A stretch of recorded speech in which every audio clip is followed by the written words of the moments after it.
Shanghai, storied seaport of the fabled Orient, commercial metropolis of China, and one of the world's greatest seaports. In 10 years, its population doubles to a seething 7 million people, with everyone fighting for his own existence and struggling to earn the necessities of life. With tremendous increase in export and import trade, Soochow Creek is the scene of congestion and fever heat activity as riverboats push their way up and down the waterways, busily engaged in loading and unloading much-needed cargoes.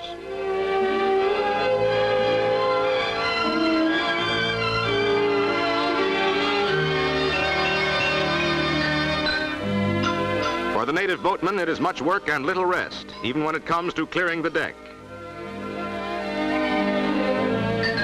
Sharpened by 8 years of war, China's demand for goods from abroad grows in leaps and bounds as imports exceed $300 million a year. There is movement everywhere, no standing still, as official China struggles to come home amid chaos which sweeps over the nation's 4 million square miles and 450 million people. Countless barges laden with baled cotton crowd the Wangpu River, and the going is slow and toilsome. As quickly as boats are unloaded, just so fast are the essential materials rushed inland, are gobbled up in China's hungry maw.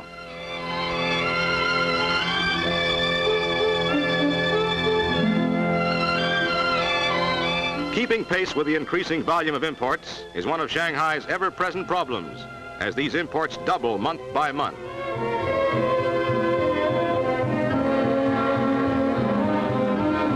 American gunboats ride at anchor in the shadow of Shanghai's waterfront. Here is the Occidental quality of Shanghai, with its skyscrapers, trolley cars, and semi-foreign atmosphere.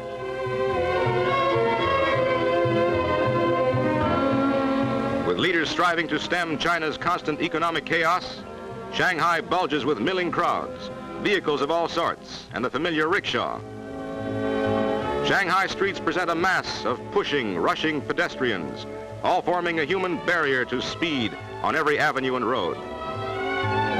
As the population continues to soar to unbelievable heights, so too bounces the cost of living to more than 5,000 times pre-war levels. Speculative activity still is great, and common everyday goods are scarce.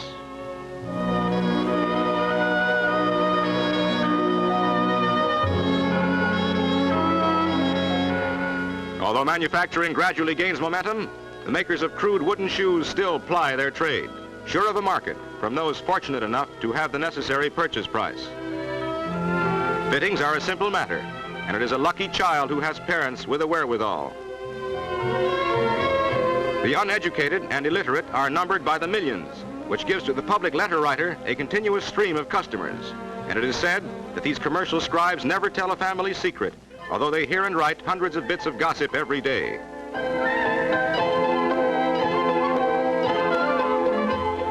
Openly vending their smuggled or pilfered goods, the black marketeers are one of the big problems for Shanghai civic leaders. Handbags for the ladies, fountain pens, keychains, cigarette holders, and knickknacks for the men. Nylon stockings, all sizes and shades. Watches and jewelry for those who can afford them. Perfumes and cosmetics for the ladies. And canned goods by the thousand. Canned vegetables are much in demand, as even the black market prices are lower than those asked by the farmers who struggle to grow fresh vegetables and laboriously cart them to the marketplace. Also in this conglomeration of black market goods are hundreds upon hundreds of packages and cans of GI rations, all selling to eager buyers at a fairly low price. Another problem causing great speculation in this vast city on the west bank of the Yangtze River is the low value of the Chinese dollar. The wealthy speculate with gold articles and gold bars when the price of gold is right. Then when gold goes down, they buy it back. When these scenes were filmed, the value of the Chinese dollar had shrunk from 2 to 2,000 for $1 American money.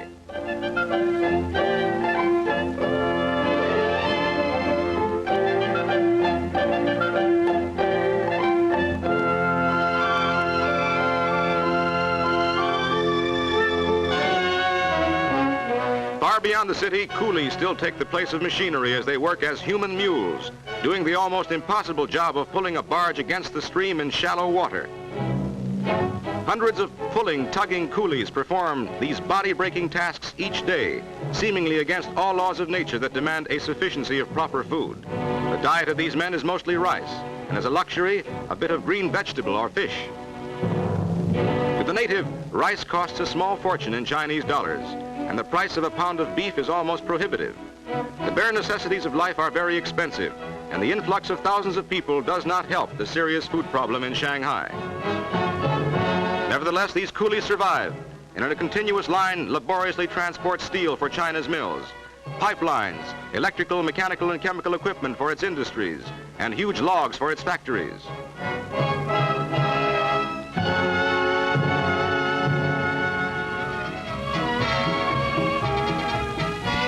But amid this topsy-turvy hustle and bustle, the more prosperous natives find time and money to crowd into the theaters. Their taste varies, from the tree-hurdling Tarzan to the more complacent atmosphere of Kismet.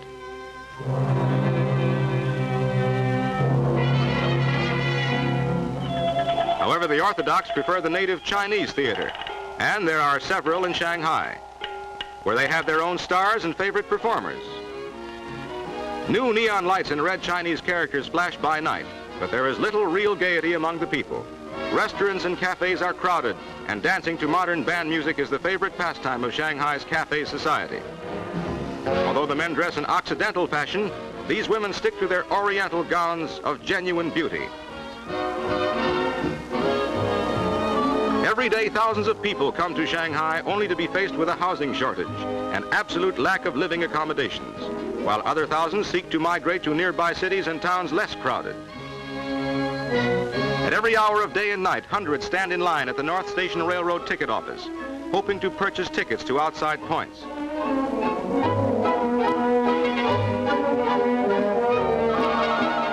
They cook and eat their rice wherever they may be, for many wait 2 and 3 days before succeeding in buying a ticket.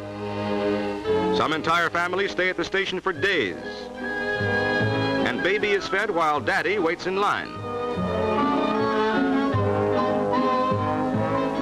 Outside the station, the situation is even worse, and incredible as it may seem, some sprawl out on the sidewalks and sleep as they wait. Many trains are not merely hours late, but days behind, and schedules are as much of a jumble as the city itself. Others too poor to have railroad fare start their migration on foot, carrying all their worldly belongings and dragging their weary bodies to somewhere, anywhere, where they can start life anew, away from the city of disarray and chaos. Shanghai, China's great metropolis, city of contrasts and confusion.